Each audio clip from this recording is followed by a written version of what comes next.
Pack apps বানাতে পারবেন। তবে চলুন আর দেরি না করে কথা বলি ওই এক্সারসাইজের। Exercise number 1, bicycle. এই এক্সারসাইজ আপনাকে সিম্পলভাবে মেঝেতে শুয়ে যেতে হবে আর আপনার দুটি কনুই আর হাঁটুকে এক একটির বিপরীতে টাচ করতে হবে আর এমনি লাগাতার 1 মিনিট অবধি করতে থাকতে হবে আপনাকে। এই এক্সারসাইজ থেকে আপনার পেটের উপরের আর নিচের ভাগের সাথে সাথে পেটের সাইডেরও জমা চর্বি গলে যায়। এই এক্সারসাইজ আপনার টোটাল অ্যাপসকে টার্গেট করে। দারুণ একটা ব্যায়াম এটা। এই ব্যায়ামকে 1 মিনিট করার পর আপনাকে 30 থেকে 35 সেকেন্ডের রেস্ট অবশ্যই নিতে হবে। খেয়াল রাখবেন রেস্ট যেন এই সময় থেকে বেশিও না হয় আবার কমও না হয়। তারপরেই আপনাকে দ্বিতীয় এক্সারসাইজ করতে হবে। Exercise number 2, Jack knife. এই এক্সারসাইজেও আপনাকে নর্মালি মেঝেতে শুয়ে আপনার দুটি হাতকে পায়ের আঙুলের সাথে টাচ করতে হবে আর এমনি লাগাতার 1 মিনিট অবধি করতে থাকতে হবে। এই এক্সারসাইজও আপনার টোটাল আপার অ্যাপস আর লোয়ার অ্যাপস দ্রুতভাবে বানায়, ওখানে চর্বিকে গলিয়ে দেয়। এই এক্সারসাইজকে করার পর আপনাকে আবার 30 থেকে 45 সেকেন্ডের রেস্ট নিতে হবে আর তারপরে আপনাকে তৃতীয় এক্সারসাইজে যেতে হবে। তৃতীয় এক্সারসাইজটির নাম হলো পেন্ডুলা।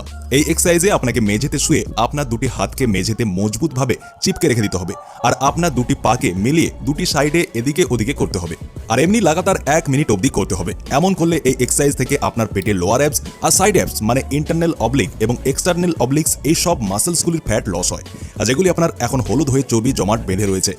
আর এখানেই আপনার 5 minute home apps workout plan পূর্ণ হলো। ভাই আপনাকে মাত্র 3টা এক্সারসাইজকে প্রতিদিন করতে হবে, ব্যাস সপ্তাহে 1 দিনের গ্যাপ দিতে হবে, মানে হলো সপ্তাহে একবার রেস্টে রাখতে হবে আপনাকে। এই এক্সারসাইজ থেকে খুব দ্রুত রেজাল্ট পাওয়ার জন্য আপনাকে ফ্যাটযুক্ত ডায়েট থেকেও দূরে থাকতে হবে, না হলে এদিকে ফ্যাট ঝরাচ্ছেন আর আবার ওদিকে ফ্যাট